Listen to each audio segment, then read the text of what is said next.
Hi friends, welcome to our channel.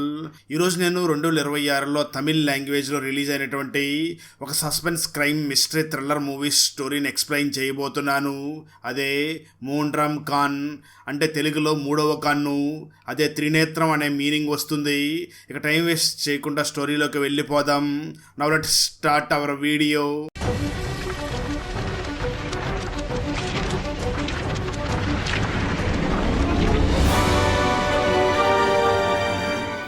Open చేస్తే movie starting సీన్లోనే ఒక కంపెనీలో ఉన్నటువంటి ఒక మిషన్ని చూపించగా దాని పక్కనే మేనేజర్ చనిపోయి పడిపోయి ఉంటాడు.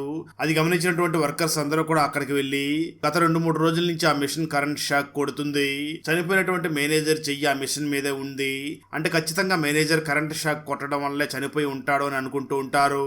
కానీ వాస్తవానికి ఆ మేనేజర్ చనిపోవడానికి 4 వ్యక్తులు కారణమని, ఆ 4 వ్యక్తులు కూడా మేనేజర్ చనిపోవడానికి ఏ విధంగా కారణమో మనకు చెప్పడం మొదలు పెడుతూ ముందుగా మొదటి వ్యక్తి గురించి చూపించడం జరుగుతుంది.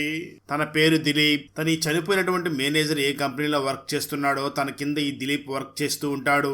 అయితే ఈ దిలీప్ కు ఒక వీక్నెస్ ఉంటుంది. అదేమిటి అంటే ఇతనికి సౌండ్స్ వినిపిస్తే చాలా చిరాకు పడుతూ ఉంటాడు. ఆ కంపెనీలో ఉన్న వాళ్ళందరూ కూడా అరుస్తూ ఉండడం, బయటేమో బైక్స్ మరియు వెహికల్స్ సౌండ్ వస్తూ ఉండడంతో తను చాలా చిరాకు పడుతూ ఉంటాడు. దాంతో వీటన్నిటికీ దూరంగా ఉండడం కోసం ఒక కన్స్ట్రక్షన్ జరుగుతున్నటువంటి బిల్డింగ్ దగ్గరకు వెళ్లి అక్కడ పడుకుని నిద్రపోతూ ఉంటాడు. అలా నిద్రపోతున్న సమయంలో కొంతమంది పోలీసులు అక్కడికి వచ్చి ఇక్కడ నిద్రపోతున్నావా అని ఆ దిలీప్ దగ్గర మాట్లాడుతూ ఉంటారు. దాంతో పోలీసు వాళ్ళని చూసిన దిలీప్ వెంటనే ఒక్కసారిగా అక్కడి నుంచి భయపడి పారిపోతూ ఉంటాడు. అయితే ఇక్కడ దిలీప్ ఎందుకు పారిపోతున్నాడు అన్న విషయాన్ని మనకు ఫ్లాష్ బ్యాక్ ద్వారా చూపించడం జరుగుతుంది. ఆ మేనేజర్ జాన్ విజయ్ చనిపోవడానికి ముందు రోజు దిలీప్ ఎప్పటిలాగే డ్యూటీ చేయడం కోసం అక్కడికి వెళ్లి ఉంటాడు. ఆ సమయంలో మేనేజర్ జాన్ విజయ్ దిలీప్ ని తిట్టి కొంచెం దూరంగా వెళ్లి కూర్చొని చాలా ఎక్కువ సౌండ్ పెట్టి పాటలు వింటూ ఉంటాడు. దాంతో ఈ దిలీప్ కి చాలా చిరాకు వస్తూ ఉంటుంది. దాంతో దిలీప్ వెంటనే డైరెక్ట్ గా జాన్ విజయ్ దగ్గరికి వెళ్లి, మీరు పాటలు వినాలి అనుకుంటే హెడ్ సెట్ పెట్టుకుని లోపల వినండి, బయటకు సౌండ్ వస్తే చాలా డిస్టర్బ్ గా ఉంది అని అంటూ ఉంటాడు. ఆ మాటలు విన్న జాన్ విజయ్ వెంటనే దిలీప్ ని చూసి, ఇక్కడ నువ్వు నా కింద పని చేస్తున్నావు, నేను చెప్పినట్లుగా నువ్వు పని చేయాలి, ఇక్కడ నేను నా ఇష్టం వచ్చినట్లుగా పని చేసుకుంటాను, ముందు వెళ్ళి నీ ఫైల్స్ అన్నిటిని కూడా కంప్లీట్ చెయ్యి అని తిట్టి పంపిస్తాడు. ఈ విధంగా జాన్ విజయ్ దిలీప్ కి పనిచేసే సమయంలో బాగా చిరాకు తెప్పిస్తూ ఉంటాడు. ఆ తర్వాత దిలీప్ పని అయిపోయిన తర్వాత ఇంటికి వెళ్ళగా ఇంట్లో తన కూతురు కూడా ఏడుస్తూ ఉంటుంది. ఆ పాప ఏడుపు విన్నప్పుడు కూడా దిలీప్ చాలా చిరాకు పడుతూ ఉంటాడు. నిజానికి ఈ దిలీప్ చాలా ధనవంతుల కుటుంబంలోనే జన్మించి పెరిగి ఉంటాడు. అలాంటి దిలీప్ ఒక అమ్మాయిని ప్రేమించి ఇంట్లో నుంచి బయటకు వచ్చేసి కుటుంబం కోసమని కష్టపడుతూ ఉంటాడు. మన దిలీప్ కి సౌండ్ అంటే ఒక ఎలర్జీ లాగా ఉంటుంది. ఎప్పటి నుంచో దిలీప్ ఈ జాబ్ మానేయాలి అనుకుంటూ ఉంటాడు, కానీ తన కుటుంబానికి ఉన్నటువంటి ఆర్థిక సమస్యల వల్లే ఆ పని చేయలేక తనకి ఇష్టం లేకపోయినప్పటికీ ఆ జాబ్ చేస్తూ ఉంటాడు. కట్ చేస్తే ఆ దిలీప్ జాన్ విజయ్ చనిపోయాడు కదా, ఆ రోజు కూడా ఎప్పటిలాగే డ్యూటీ చేయడం కోసం ఆఫీస్కి వెళ్ళగా అక్కడ తనకు లైట్ గా తలనొప్పి వస్తూ ఉంటుంది. దాంతో తను వెంటనే హాఫ్ డే లీవ్ తీసుకుందామని చెప్పి కంపెనీ ఎండీ దగ్గరికి వెళ్ళి, నాకు కొంచెం తలనొప్పిగా ఉంది, హాఫ్ డే లీవ్ కావాలని అడుగుతాడు. ప్రకాష్ కూడా ఆ దిలీప్ ని చూసి సరే రెస్ట్ తీసుకో అని చెప్పి పంపిస్తాడు. దిలీప్ అక్కడి నుంచి వెళుతూ ఉండగా ఇంతలో అక్కడికి మేనేజర్ జాన్ విజయ్ వచ్చి మాట్లాడుతూ ఎక్కడికి వెళుతున్నావు అని అడుగుతాడు. దానికి దిలీప్ సమాధానం చెప్తూ, నాకు చాలా హెడేక్ గా ఉంది, అందుకే హాఫ్ డే లీవ్ తీసుకుని ఇంటికి వెళుతున్నాను, ఆల్రెడీ ఎండి ప్రకాష్ దగ్గర పర్మిషన్ తీసుకున్నాను అంటూ ఉంటాడు. ఆ మాటలో ఉన్నటువంటి దిలీప్ చాలా కోపం తెచ్చుకుని, అసలు లీవ్ ఇవ్వడానికి వాడేవాడు, అతనికి ఏమీ తెలియదు, అతను ఒక పిల్ల బచ్చాగాడు, కంపెనీ మొత్తం కూడా నేనే చూసుకుంటూ ఉన్నాను, కాబట్టి నీ లీవ్ క్యాన్సిల్, వెంటనే వెళ్ళి నీ దగ్గర ఉన్నటువంటి ఫైల్స్ అన్నిటిని కూడా కంప్లీట్ చెయ్యి అని తిట్టి పంపిస్తాడు. దాంతో ఆ దిలీప్ చాలా కోపంగా ఆఫీస్ పైనుంచి కింద దిగి వెళ్ళిపోతూ ఉంటాడు. సరిగ్గా అదే సమయంలో ఆ కంపెనీలో మెకానిక్ గా వర్క్ చేస్తున్నటువంటి షణ్ముఖం అక్కడికి వస్తూ ఉండడంతో ఇద్దరు ఒకరినొకరు ఢీ కొడతారు. దాంతో అసలే కోపంగా ఉన్నటువంటి దిలీప్ ఆ షణ్ముఖంను చూసి కళ్ళు ఎక్కడ పెట్టుకుని వస్తున్నావంటూ తనని తిట్టి అక్కడి నుంచి ముందుకు వెళ్ళబోతూ ఉండగా వాళ్ళిద్దరూ కూడా ఢీ కొట్టినప్పుడు వాళ్ళిద్దరు ఐడి కార్డ్స్ కూడా కింద పడిపోయి ఉంటాయి. దాంతో వాళ్ళు వాళ్ళ ఐడి కార్డుని తీసుకుని అక్కడి నుంచి వెళ్ళిపోతారు. ఇక ట్విస్ట్ ఏమిటి అంటే షణ్ముఖం ఐడి కార్డుని దిలీప్, అలాగే దిలీప్ ఐడి కార్డుని షణ్ముఖం తీసుకుని వెళ్ళిపోయి ఉంటారు. ఆ తర్వాత దిలీప్ చాలా కోపంగా తన పని మొత్తం కూడా చాలా వేగంగా ఫినిష్ చేస్తాడు. అప్పుడే తనకి కంపెనీలో ఉన్నటువంటి ఒక మిషన్ చాలా షాక్ కొడుతుంది అన్న విషయం కూడా తనకు తెలుస్తుంది. దాంతో అదేంటో తెలుసుకోవడం కోసం దాని దగ్గరికి వెళ్ళగా అక్కడ ఉన్నటువంటి మేనేజర్ జాన్ విజయ్ ఆ మిషన్ షాక్ కొడుతుంది అని కంప్లైంట్ ఇచ్చినటువంటి ఎంప్లాయీస్ ని చూసి, ఈ మిషన్ షాక్ కొడితే మీకేంటయ్యా నొప్పి, మీరు గ్లౌస్ పెట్టుకుని మీ పని చేసుకోండి అని వాళ్ళని తిడుతూ ఉంటాడు. ఈ ప్రవర్తన చూసినటువంటి దిలీప్ కి జాన్ విజయ్ మీద చాలా కోపం వస్తూ ఉంటుంది. ఆ తర్వాత దిలీప్ వెంటనే జాన్ విజయ్ దగ్గరికి వెళ్ళి, మీరు చెప్పినటువంటి ఫైల్స్ అన్నిటిని కూడా నేను ఫినిష్ చేశాను, ఇప్పుడు నేను ఇంటికి వెళ్ళాలి అని అంటూ ఉంటాడు.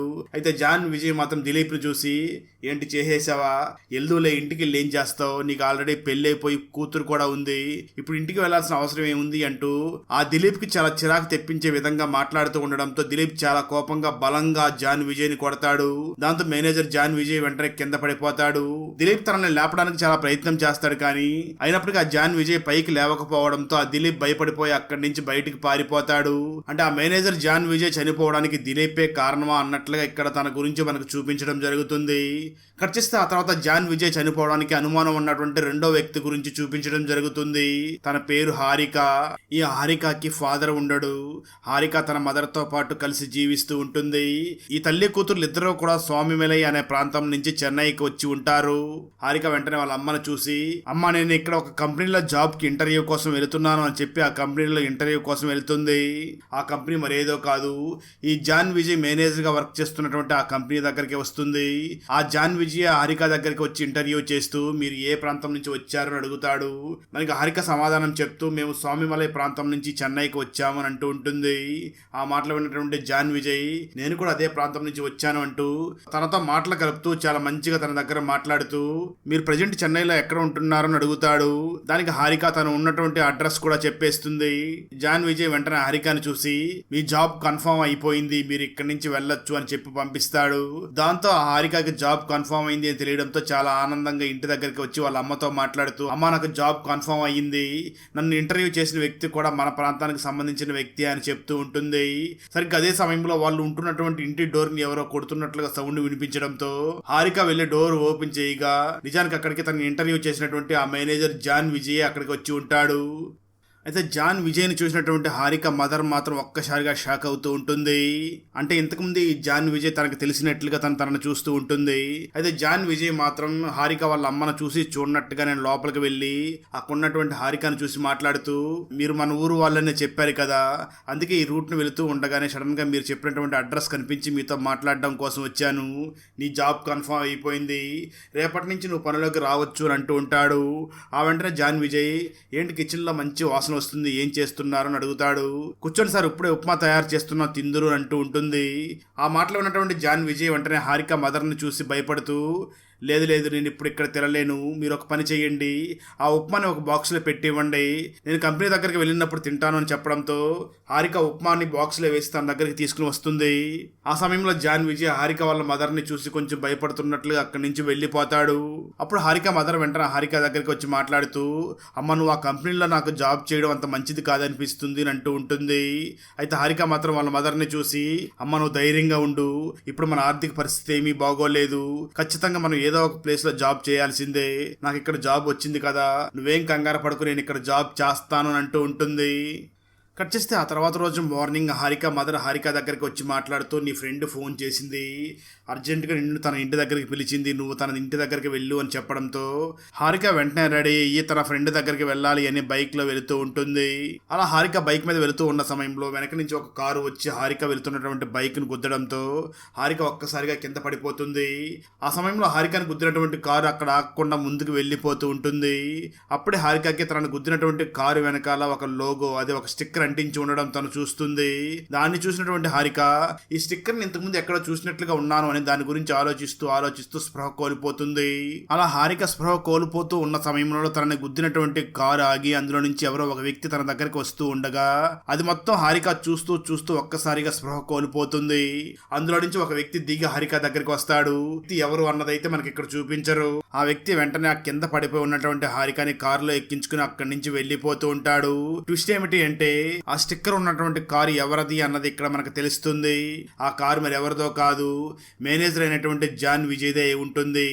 అలా జాన్ విజయ్ హారికని కారులో ఎక్కించుకుని హాస్పిటల్కి తీసుకుని వెళ్లకుండా ఒక నిర్మానుష్యమైన ప్రదేశంలో ఉన్నటువంటి కన్స్ట్రక్షన్ బిల్డింగ్ దగ్గరికి తీసుకుని వెళ్ళిపోతాడు. కట్ చేస్తే కొంతసేపటి తర్వాత హారిక స్పృహలోకి వచ్చి నేను ఎక్కడ ఉన్నాను అని ఆలోచిస్తూ ఉంటుంది. అప్పుడే తన ఒంటి మీద ఉన్నటువంటి బట్టలన్నీ కూడా చిరిగిపోయి ఉంటాయి. దాంతో హారికకి నన్ను కారులో ఎక్కించుకుని తీసుకుని వెళ్ళిన వ్యక్తి హాస్పిటల్కి తీసుకువెళ్లకుండా ఇక్కడికి తీసుకువచ్చి నేను స్పృహలో లేని సమయంలో నా మీద అత్యాచారం చేసినట్లుగా ఉన్నాడు అని ఆ హారిక అర్థం చేసుకుని చాలా బాధపడి ఏడుస్తూ ఉంటుంది. ఆ తర్వాత హారిక ఆ స్టిక్కర్ ఉన్నటువంటి కారు ఎవరిదై ఉంటుంది, ఈ స్టిక్కర్ ని ఎక్కడో చూసినట్లుగా ఉన్నాను అని బలంగా దాని గురించి ఆలోచిస్తూ ఉంటుంది. అప్పుడే సడన్ గా హారికకి నేను ఇంటర్కి వెళ్ళిన సమయంలో అక్కడ ఈ స్టిక్కర్ ఉన్నటువంటి కారు ఉంది, అంటే ఈ కారు మేనేజర్ జాన్ విజయ్దే అయి ఉంటుంది అని డిసైడ్ అవుతుంది. ఆ విషయం తెలుసుకున్నటువంటి హారిక నేను స్పృహలో లేని సమయంలో జాన్ విజయ్ ఇక్కడికి తీసుకువచ్చి నా మీద అత్యాచారం చేసినట్లుగా ఉన్నాడు అని బాధపడి ఏడుస్తూ ఉంటుంది. దాంతో హారిక చాలా బాధపడుతూ వెంటనే తన బెస్ట్ ఫ్రెండ్ దగ్గరికి వెళ్ళి జరిగిందంతా చెప్పడంతో ఆ మేనేజర్ అలాంటి వాడా అని చెప్పి తన ఫ్రెండ్ కూడా చాలా బాధపడుతూ వెంటనే హారికని చూసి, అయినా నేను నీకు ఫోన్ చేసి ఇంటికి రమ్మని పిలవలేదు, అలాంటిది మీ అమ్మ ఎందుకు నీకు ఆ విధంగా చెప్పి ఉంటుంది అని అంటుంది. ఆ మాటలు విన్నటువంటి హారిక నిజమే కదా, మా అమ్మ ఎందుకు ఈ విధంగా చెప్పి ఉంటుంది అని అమ్మ మీద కోపంగా చాలా అనుమానంగా ఇంటికి వెళ్ళి, ఎందుకు నువ్వు ఆ జాన్ విజయ్ ఇంటికి వచ్చినప్పటి నుంచి విచిత్రంగా ప్రవర్తిస్తున్నావు, అసలు ఏం జరుగుతుందో చెప్పు అని అడుగుతుంది. దాంతో హారిక వాళ్ళ అమ్మ జరిగింది చెప్పడం మొదలు పెడుతుంది. ఇంతకుముందు జాన్ విజయ్ మరియు హారిక వాళ్ళ అమ్మ ఇద్దరు కూడా స్వామిమలై ప్రాంతంలో ఉన్న సమయంలో వీళ్ళిద్దరికి కూడా పరిచయం ఏర్పడి ఉండి ఉంటుంది. ఇద్దరి మధ్య అక్రమ సంబంధం కూడా ఉండి ఉంటుంది. అయితే ఆ తర్వాత ఈ హారిక వాళ్ళ మదర్ కి జాన్ విజయ్ కి ఇలా చాలా మందితో సంబంధాలు ఉన్నాయి అని తెలుసుకుని తనకు దూరంగా ఉండడం మొదలుపెట్టి ఉంటుంది. ఆ తర్వాత వీళ్ళు చెన్నైకి వచ్చిన తర్వాత ఫస్ట్ టైం ఆ జాన్ విజయ్ ని చూసి చాలా భయపడిపోతూ ఉండి ఉంటుంది. అయితే హారిక ఇంట్లో లేని సమయంలో జాన్ విజయ్ మళ్ళీ హారిక మదర్ దగ్గరికి వెళ్ళి తనతో చాలా తప్పుగా ప్రవర్తిస్తూ ఉండడంతో వీడిని ఇలాగే వదిలేస్తే నాకు నా కూతురికి కూడా ప్రమాదం జరిగేలాగా ఉంది, వీడిని చంపేయాలి అని హారిక మదర్ డిసైడ్ అయి ఉంటుంది. దాంతో హారిక మదర్ బాగా ప్లాన్ చేసి ఆ జాన్ విజయ్ కి బాగా ఇష్టమైనటువంటి ఉప్మాని రెడీ చేసి దాంట్లో పాయిజన్ కలిపి ఆ బాక్స్ తనకి ఇచ్చేసి ఉంటుంది. ఆ తర్వాత హారిక మదర్ వెంటనే హారిక దగ్గరికి వెళ్ళి నీ ఫ్రెండ్ ఫోన్ చేసింది అని అబద్ధం చెప్పి తన ఫ్రెండ్ దగ్గరికి హారికని పంపించేసి ఉంటుంది. ఎందుకంటే హారిక మదర్ ఒకవేళ ఉప్మాలో పాయిజన్ కలిపింది అన్న విషయం పోలీసులకు తెలిసినా సరే నేను మాత్రమే జైలుకి వెళ్ళాలి, నా కూతురికి మాత్రం ఏమీ జరగకూడదు అన్న ఉద్దేశంతోనే హారిక మదర్ ఆ విధంగా తన కూతురికి అబద్ధం చెప్పి తన కూతుర్ని తన ఫ్రెండ్ దగ్గరికి పంపించేసి ఉంటుంది. అయితే మరో పక్క జాన్ విజయ్ మాత్రం తను తీసుకువెళ్ళినటువంటి పాయిజన్ కలిసి ఉన్నటువంటి ఉప్మాను తిన్నాడా లేదా అన్న విషయం మాత్రం ఎవరికి తెలియకుండా ఉంటుంది. ఇంతలోనే తను కరెంట్ షాక్ తగిలి ఆ మిషన్ పక్కనే పడిపోయి చనిపోయి ఉంటాడు. ఆ తర్వాత మనకు ఆ మేనేజర్ జాన్ విజయ్ చనిపోవడానికి కారణం అయ్యి ఉండవచ్చు అని అనుమానిస్తున్నటువంటి మూడో వ్యక్తి గురించి చూపించడం జరుగుతుంది. అతను మరి ఎవరో కాదు, ఆ కంపెనీ ఎండీ అయినటువంటి ప్రకాష్ గురించి చూపించడం జరుగుతుంది. నిజానికి ప్రకాష్ తండ్రి చనిపోయిన తర్వాత ఆ కంపెనీ బాధ్యతలు మొత్తం కూడా అతను తీసుకుని నిర్వహిస్తూ ఉంటాడు. ప్రకాష్ ఒక విచిత్రమైన అలవాటు ఉంటుంది. అదేమిటి అంటే ఎవరైనా సరే మహిళల్ని తిట్టినా లేదా మహిళల మీద చేయి చేసుకున్నా అతనికి చాలా కోపం వస్తూ ఉంటుంది. తనకు షార్ట్ టెంపర్ కూడా ఉంటుంది. తను ఆ జబ్బు గురించి మాట్లాడడం కోసం ఒక డాక్టర్ దగ్గరికి వెళ్ళి మాట్లాడుతూ ఉన్న సమయంలో ఆ డాక్టర్ అసిస్టెంట్ డాక్టర్ కోసం కాఫీని తీసుకువస్తూ పొరపాటున కింద పడేస్తుంది. దాంతో ఆ డాక్టర్ చాలా కోపంగా తన అసిస్టెంట్ ని కొట్టడంతో ఇది మొత్తం చూస్తున్నటువంటి ఆ ప్రకాష్ చాలా కోపంగా డాక్టర్ ని చాలా తీవ్రంగా కొట్టి అక్కడి నుంచి వెళ్ళిపోతాడు. కట్ చేస్తే ఆ తర్వాత రోజు మార్నింగ్ ప్రకాష్ కొట్టినటువంటి ఆ డాక్టర్ కూడా చనిపోతాడు. ఇటువంటి విచిత్రమైన జబ్బుతో ఆ ప్రకాష్ బాధపడుతూ ఉంటాడు. అప్పుడే అతని గురించి మరొక విషయం కూడా రివీల్ చేస్తారు. నిజానికి అతని తండ్రి కూడా తన తల్లిని చాలా ఘోరంగా కొడుతూ తిడుతూ ఉండి ఉంటాడు. వాటన్నిటిని చూసినటువంటి ప్రకాష్ కి అది అన్ని కూడా భరించలేక తనే తన తండ్రిని కూడా చంపేసి ఉండి ఉంటాడు. అయితే ఈ విషయం బయట ప్రపంచానికి తెలియకుండా ఉంటుంది, కానీ తన తల్లికి మాత్రం తన కొడుకే తన హస్బెండ్ ని చంపేశాడు అన్న విషయం తెలిసి ఉంటుంది. ఇలాంటి సమస్యలు ఉన్నటువంటి ప్రకాష్ కి తన ఆఫీస్ లో ఒక కొత్త సమస్య స్టార్ట్ అయి ఉంటుంది. ఆ కంపెనీలో ఉన్నటువంటి మేనేజర్ జాన్ విజయ్ మాత్రం ప్రకాష్ ని చాలా తక్కువగా చూస్తూ చిన్న చూపు చూస్తూ ఉంటాడు. ఆ కంపెనీ ఎండి ప్రకాష్ కి ఏమీ తెలియదని, అతను ఒక చిన్న పిల్ల బచ్చగాడని, తన తండ్రి చనిపోవడంతో ఈ బాధ్యతలన్నీ కూడా తను తీసుకున్నాడని, ఆ విధంగా తనకి తన తండ్రి జాబు వచ్చిందే కానీ తను దేనికే పనికిరాడు అని తిడుతూ ఉంటాడు. అలా అందరి ముందు తన గురించి అవమానంగా మాట్లాడుతూ ఉండడంతో ఎండి ప్రకాష్ కి ఆ జాన్ విజయ్ మీద చాలా కోపం పెరిగిపోతూ ఉంటుంది. అంతేకాకుండా జాన్ విజయ్ ఆ ఎండి పేరుకి మాత్రమే ఎండి, ఇక్కడ బాధ్యతలన్నీ కూడా నేనే చూసుకుంటాను, నేను చెప్పినట్లుగానే ఇక్కడ ఉన్నటువంటి ఉద్యోగులందరూ కూడా నడుచుకోవాలి అని ఆ జాన్ విజయ్ ప్రకాష్ ని చాలా తక్కువ చేసి మాట్లాడుతూ ఉండి ఉంటాడు. ఈ విషయాలన్నీ కూడా ప్రకాష్ కి తెలుస్తూ ఉంటాయి, కానీ అసలు ప్రకాష్ ఎలాంటి వాడు అన్న విషయం మాత్రం జాన్ విజయ్కి తెలిసి ఉండదు. ఒకరోజు ఎండి ప్రకాష్ ఆఫీస్లో వర్క్ చేస్తూ ఉండగా తన దగ్గరికి దిలీప్ వచ్చి నాకు చాలా తలనొప్పిగా ఉంది, హాఫ్ డే లీవ్ కావాలని అడిగి ఉంటాడు. దానికి ప్రకాష్ సరే వెళ్ళి రెస్ట్ తీసుకో అని చెప్పి ఉంటాడు కదా. అయితే ఆ సమయంలో ఎండి ప్రకాష్ ఇచ్చినటువంటి లీవ్ ని మేనేజర్ జాన్ విజయ్ క్యాన్సిల్ చేసి ఆ దిలీప్ ని వెళ్ళి పని చేసుకొని చెప్పాడు కదా. ఇదంతా కూడా ప్రకాష్ తన క్యాబిన్ లో నుంచి చూస్తూ ఉంటాడు. కొంతసేపటి తర్వాత కొంతమంది వర్కర్స్ ఎండి ప్రకాష్ దగ్గరికి వచ్చి మాట్లాడుతూ ఇక్కడ ఒక మిషన్ షాక్ కొడుతుంది అని చెప్తూ ఉంటారు. దానికి ఎండి వెంటనే వర్కర్స్ ని చూసి మాట్లాడుతూ దానికి సంబంధించినటువంటి మెకానిక్ ని పిలిపించి నేను రిపేర్ చేపిస్తాను, అప్పటి వరకు మీరెవరూ కూడా ఆ మిషన్ దగ్గర వర్క్ చేయొద్దు, వేరే మిషన్ లో వర్క్ చేసుకోండి అని చెప్పి పంపిస్తాడు. అయితే మేనేజర్ జాన్ విజయ్ మాత్రం వర్కర్స్ ని చూసి షాక్ కొడితే ఏమైంది, గ్లౌస్ వేసుకుని వర్క్ చేయండి, అంతేగాని ఆ మిషన్ మీద వర్క్ చేయకపోతే మన ప్రొడక్షన్ బాగా తగ్గిపోతుంది, మీరు ఎండి మాటలు పట్టించుకోవద్దు, వాడు చాలా పిల్ల బచ్చేగాడు, వాడికి ఏమీ తెలియదు అన్నట్లుగా అందరి ముందు ఎండి ప్రకాష్ ని అవమానపరిచే విధంగా మాట్లాడుతూ ఉంటాడు. ఇది మొత్తం చూస్తున్నటువంటి ఎండి ప్రకాష్ చాలా ఇరిటేషన్ ఫీల్ అవుతూ ఉంటాడు. అప్పుడే తనకి మరొక విషయం కూడా తెలుస్తుంది.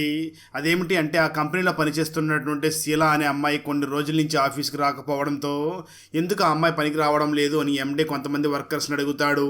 వాళ్ళు వెంటనే ఎండి ప్రకాష్ని చూసి, సార్ మన మేనేజర్ జాన్ విజయ్ అందరి ముందు ఆ అమ్మాయిని చెంపదెబ్బ కొట్టాడు, ఎందుకు తనను కొట్టామని మేము అడిగితే తను సరిగ్గా పని చేయడం లేదు అని జాన్ విజయ్ మా దగ్గర చెప్పాడు అని చెప్పడంతో ఆ మాటలు విన్నటువంటి జాన్ విజయ్ ఏంటి అమ్మాయి మీద చేయి చేసుకున్నాడా అంటూ ఒక్కసారిగా తన కోపం కట్టలు తెంచుకుంటుంది. వెంటనే ఎండి ప్రకాష్ లో ఉన్నటువంటి సైకో కోణం బయటకు వస్తుంది. దాంతో ఎలాగైనా ఈ జాన్ విజయ్ కి బుద్ధి చెప్పాలి అని చాలా కోపంగా ఎవరూ లేని సమయంలో షాక్ కొడుతున్నటువంటి మిషన్ దగ్గరికి వెళ్లి దాన్ని ఆన్ చేసి అక్కడి నుంచి వెళ్లిపోతాడు.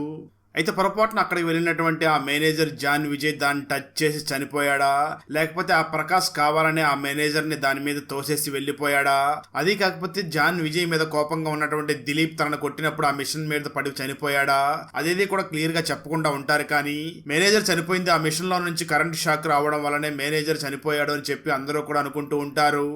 ఆ తర్వాత మనకు జాన్ విజయ్ ని చంపి ఉంటాడు అని చెప్పి అనుమానిస్తున్నటువంటి 4వ వ్యక్తి గురించి చూపించడం జరుగుతుంది. ఆ 4వ వ్యక్తి మరి ఎవరో కాదు, ఆ కంపెనీలో వర్క్ చేస్తున్నటువంటి మెకానిక్ అయినటువంటి షణ్ముఖమే అయి ఉంటాడు. ఈ షణ్ముఖం అదే కంపెనీలో ఒక సాధారణమైనటువంటి మెకానిక్ గా పనిచేస్తూ ఉంటాడు. ఒకరోజు తను పని చేసుకుంటూ ఉండగా ఒక వర్కర్ అక్కడికి వచ్చి ఒక మిషన్ పని చేయడం లేదు, జాన్ విజయ్ గారు మిమ్మల్ని పిలుస్తున్నారు అని చెప్పడంతో షణ్ముఖం వెంటనే జాన్ విజయ్ దగ్గరికి వెళ్ళడంతో తను వెంటనే షణ్ముఖం ను చూసి ఒక మిషన్ పని చేయడం లేదు, వెంటనే వెళ్లి దాన్ని రిపేర్ చెయ్యి అని అంటాడు. దాంతో షణ్ముఖం వెంటనే ఆ మిషన్ దగ్గరికి వెళ్లి రిపేర్ చేస్తూ ఉంటాడు. అప్పుడే అతని దగ్గరికి ఒక వ్యక్తి వస్తాడు. నిజానికి ఆ వ్యక్తి ఎవరికో కనిపించడు, కేవలం ఆ షణ్ముఖంకి మాత్రమే కనిపిస్తూ ఉంటాడు. అంటే నిజానికి అది షణ్ముఖం అంతరాత్మ అయి ఉంటుంది. షణ్ముఖం ఎక్కువగా ఎవరితోనూ మాట్లాడుకోకుండా సైలెంట్ గా ఉంటూ తన పని తను చేసుకుంటూ తనకు మాత్రమే కనిపించేటటువంటి తన అంతరాత్మతో మాట్లాడుతూ ఉంటాడు. అంటే ఆ షణ్ముఖం ఆఫీస్ లో పని చేయడం, సైలెంట్ గా ఇంటికి వెళ్లి ఇంట్లో సినిమా చూడడం, ఇలా రొటీన్ లైఫ్ ను బ్రతుకుతూ ఉంటాడు. అలాగే తనకంటూ ఎవరూ లేకుండా ఉండడంతో ఒంటరిగా ఒక ఇంట్లో జీవిస్తూ ఉంటాడు. ఇప్పటికీ తను సింగిల్ గానే ఉంటూ పెళ్లి వయసు వచ్చినప్పటికీ పెళ్లి కూడా చేసుకోకుండా ఒంటరిగా జీవిస్తూ ఉంటాడు. అయితే తను ఉంటున్నటువంటి ఇంటి పక్కనే ఒక మహిళ జీవిస్తూ ఉంటుంది. తన హస్బెండ్ విదేశాల్లో వర్క్ చేస్తూ ఉండడంతో తను మాత్రం షణ్ముఖంతో క్లోజ్ గా ఉండడం కోసం తనతో చాలా రొమాంటిక్ గా మాట్లాడుతూ ఇంట్లో ఒంటరిగా ఉన్నావా, నన్ను లోపలికి రమ్మంటావా అని అంటూ ఉంటుంది. అయినప్పటికీ షణ్ముఖం మాత్రం చాలా భయపడిపోతూ వెంటనే డోర్ లాక్ చేసుకుని లోపల ఉంటాడు. అప్పుడే షణ్ముఖం ఆత్మ బయటికి వచ్చి షణ్ముఖం ను చూసి, ఇదే మంచి అవకాశం, వచ్చిన అవకాశాన్ని చెడగొట్టుకోకు, నువ్వు ఎప్పటి నుంచి కూడా ఆశపడుతున్నావు కదా, వెళ్ళు తన దగ్గరికి వెళ్ళి నీ కోరిక తీర్చుకో అని అంటూ ఉంటుంది. అయినప్పటికీ షణ్ముఖం మాత్రం తన అంతరాత్మ చెప్పే మాటలకు ఒప్పుకోకుండా తనను తాను కంట్రోల్ చేసుకుంటూ ఉంటాడు. దాంతో షణ్ముఖం అంతరాత్మ వెంటనే షణ్ముఖం ను చూసి, ఇక నువ్వు ఈ జన్మలో మారవు, ఈ జన్మంతా కూడా నువ్వు బ్రహ్మచారిగానే ఉండిపోతావు అంటూ తిడుతూ ఉంటుంది. కట్ చేస్తే మేనేజర్ జాన్ విజయ్ చనిపోయిన రోజు ఉదయం పూట జాన్ విజయ్ ఈ షణ్ముఖం ని ఇంటికి పిలిపించి తన కార్ ని తనకిచ్చి దీన్ని తీసుకుని వెళ్లి సర్వీసింగ్ చేసి తీసుకునిరా అని చెప్పి పంపించి ఉంటాడు. అప్పుడే షణ్ముఖం జాన్ విజయ్ కార్ ని తీసుకుని వెళ్తున్న సమయంలో రోడ్డు మీద హారిక బండి మీద వెళుతూ ఉంటుంది. జాన్ విజయ్ కార్ ని తీసుకుని వెళ్తున్నటువంటి షణ్ముఖం హారిక వెళ్తున్నటువంటి బైక్ యాక్సిడెంట్ చేసి కింద స్పృహ తప్పి పడిపోయి ఉన్నటువంటి హారికని తీసుకుని వెళ్లి కారులో ఎక్కించుకుని అక్కడి నుంచి వెళ్లిపోతాడు. అంటే ఇక్కడ రివీల్ అయ్యేది ఏమిటి అంటే నిజానికి ఆ రోజు హారికకి యాక్సిడెంట్ చేసింది జాన్ విజయ్ కాదు, షణ్ముఖం అయి ఉంటాడు. అలా షణ్ముఖం హారికని గుద్ది స్పృహ తప్పి పడిపోయినటువంటి హారికని తన కారులో తీసుకుని వెళుతూ ఉంటాడు. అప్పుడే షణ్ముఖం కి తన ఆత్మ మళ్ళీ కనిపించడం మొదలవుతుంది. తన అంతరాత్మ షణ్ముఖంతో మాట్లాడుతూ, ఇదే నీకు మంచి అవకాశం, అమ్మాయి చూడడానికి చాలా అందంగా ఉంది, నువ్వు చాలా సంవత్సరాల నుంచి సింగిల్ గానే ఉన్నావు కదా, నీకు ఒక మంచి అవకాశం దొరికింది, ఆ అమ్మాయిని ఎవరూ లేనటువంటి ప్లేస్ దగ్గరికి తీసుకుని వెళ్లి ఎంజాయ్ చెయ్యి అని చెప్తూ ఉంటాడు. ఆ మాటలు వింటున్నటువంటి షణ్ముఖం కూడా తనలో ఫీలింగ్స్ కలుగుతూ ఉంటాయి. ఈసారి మాత్రం షణ్ముఖం తన ఫీలింగ్స్ ని కంట్రోల్ చేసుకోలేకుండా హారికని వెంటనే తనతో పాటు కన్స్ట్రక్షన్ జరుగుతున్నటువంటి ఒక బిల్డింగ్ దగ్గరికి తీసుకుని వెళ్లిపోయి తన అంతరాత్మ చెప్పడంతో హారికని అక్కడ పాడు చేసేసి వెళ్లిపోయి ఉంటాడు. అలా షణ్ముఖం హారిక మీద అత్యాచారం చేసి అక్కడి నుంచి ఆ కారు తీసుకుని డైరెక్ట్ గా కంపెనీ దగ్గరికి వస్తాడు. కానీ అప్పటికే జాన్ విజయ్ అక్కడ చనిపోయాడు అన్న విషయం షణ్ముఖంకు తెలుస్తుంది.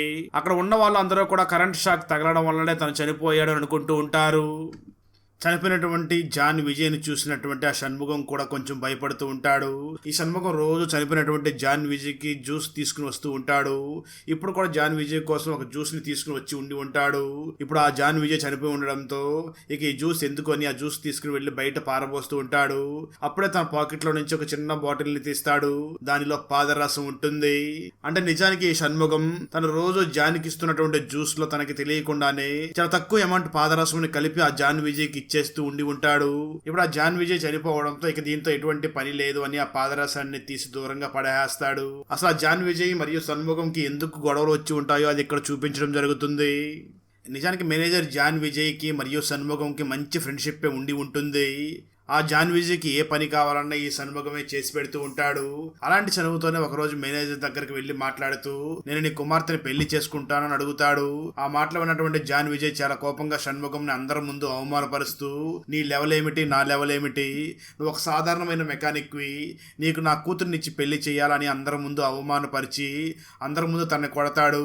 ఆ పక్కతోనే షణ్ముఖం ప్రతిరోజు జాన్ విజయ్కి ఇస్తున్నటువంటి జ్యూస్ లో కొద్దిగా ఆ పాదరసం మిక్స్ చేసి తనకి ఇస్తూ ఉంటాడు. ఇప్పుడు జాన్ విజయ్ ఎలాగో చనిపోయాడు కదా, ఇక మీద పాదరసంతో యూజ్ లేదు అని ఆ పాదరసాన్ని దూరంగా పారబోయేస్తూ ఉంటాడు.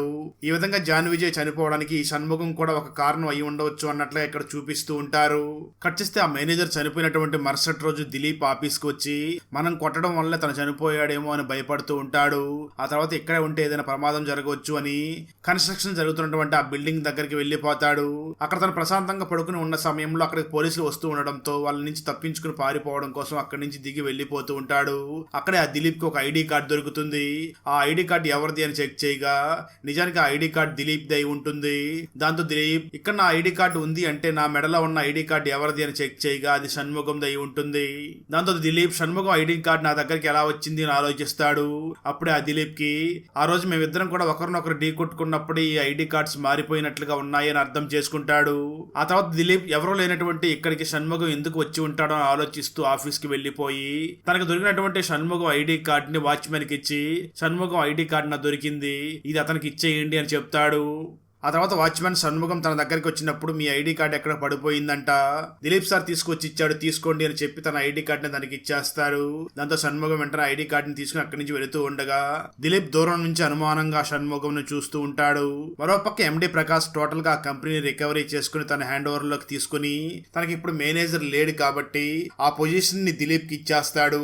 దిలీప్ ఆ పొజిషన్ లో జాయిన్ అయిన వెంటనే ఇంతకు ముందు ఈ సీట్ లో ఉన్న వ్యక్తి నన్ను చాలా టార్చర్ చేశాడు అని చెప్పి ఆ బాధలన్నింటినీ కూడా ఒకసారి గుర్తు చేసుకుంటాడు. ఆ వెంటనే దిలీప్ శీలా ఇప్పుడు పనిలోకి రావడం లేదు కదా, ఆ ప్లేస్ లోకి ఎవరో ఒకరిని రిక్రూట్ చేసుకోవాలి అని ఇంతకుముందు ఇంటర్వ్యూ ఇచ్చి వెళ్ళినటువంటి హారికకి ఫోన్ చేసి తనని శీలా ప్లేస్ లో అపాయింట్ చేస్తాడు. అయితే హారిక తల్లి మాత్రం అతను లేనప్పటికీ నాకు మాత్రం నువ్వు ఆ కంపెనీలోకి వెళ్ళడం నాకు ఇష్టం లేదు అని అంటూ ఉంటుంది. కానీ వాళ్ళు కొత్తగా చెన్నైలోకి రావడం, వాళ్ళ కుటుంబానికి ఆర్థిక సమస్యలు ఉండడంతో ఏం పర్వాలేదమ్మా నువ్వు ధైర్యంగా ఉండు, నేను ఆ కంపెనీలో జాబ్ చేయడానికి వెళతాను అని హారిక వెంటనే నేను అక్కడ జాబ్లో జాయిన్ అవుతాను అని జాబ్లోకి వెళ్ళిపోతుంది. కట్ చేస్తే హారిక ఫస్ట్ టైం ఆ కంపెనీలోకి వెళ్ళి క్యాంటీన్లోకి వెళ్ళి ఉన్న సమయంలో అక్కడ ఉన్నటువంటి ఎంప్లాయీస్ అందరూ కూడా మాట్లాడుకుంటూ మన మేనేజర్ జాన్ విజయ్ చనిపోయిన రోజు తన కార్ని షణ్ముఖంకి ఇచ్చి దాన్ని సర్వీసింగ్ చేసుకుని రమ్మని చెప్పి ఇచ్చాడంట. అయితే జాన్ చనిపోయిన తర్వాత కూడా ఆ కారు షణ్ముఖం దగ్గరే ఉందంట అని అందరూ మాట్లాడుకుంటూ ఉంటారు. అది మొత్తం ఉన్నటువంటి హారికకి అంటే ఆ రోజు మనకి యాక్సిడెంట్ చేసింది జాన్ విజయ్ కదా, షణ్ముఖం చేశాడా అని వెంటనే అక్కడ ఉన్నటువంటి ఒక వ్యక్తిని కలిసి ఆ షణ్ముఖం ఎవరో తెలుసుకుంటుంది. ఆ తర్వాత హారిక వెంటనే ఆ షణ్ముఖం కోసం కంపెనీ మొత్తం కూడా వెతుకుతూ ఉంటుంది. మరోపక్క షణ్ముఖంకి ఆ హారిక మన ఆఫీస్ కి వచ్చింది అని తెలుసుకుని తను వెంటనే అక్కడి నుంచి తప్పించుకుని పారిపోతాడు.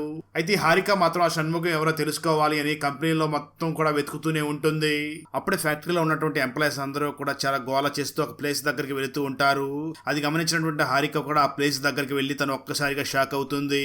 ఎందుకంటే తను వెతుకుతున్నటువంటి షణ్ముఖం ఆ ఫ్యాక్టరీ మధ్యలో ఆత్మహత్య చేసుకుని చనిపోయి ఉంటాడు. నిజానికి ఆ షణ్ముఖంకి నేను నా అంతరాత్మ మాట విని ఒక అమ్మాయి జీవితాన్ని నాశనం చేశాను అని పశ్చాత్తాపడి తన ఆత్మహత్య చేసుకుని చనిపోయి ఉంటాడు. అక్కడతో ఈ మూవీ అయిపోతుంది. చివరికి ఈ మూవీ డైరెక్టర్ జాన్ విజయ్ చనిపోవడానికి కారణం అయి ఉండవచ్చు అని చెప్పి నలుగురు వ్యక్తుల్ని చూపించారు కదా, ఆ నలుగురులో ఎవరు జాన్ విజయ్ని చంపి ఉంటారో మీరే కనిపెట్టండి అని చెప్పి మూవీని అక్కడితో ముగిస్తారు. ఫ్రెండ్స్, వీడియో నచ్చినట్లయితే లైక్ చేసి ఒక చిన్న కామెంట్ చేస్తే మాకు నెక్స్ట్ వీడియో చేయడానికి ఎంకరేజింగ్గా ఉంటుంది. అలాగే ఛానల్ని సబ్స్క్రైబ్ చేసి పక్కనే ఉన్న బెల్ ఐకాన్ని క్లిక్ చేసి సపోర్ట్ చేయండి. Thanks for watching. జై హింద్.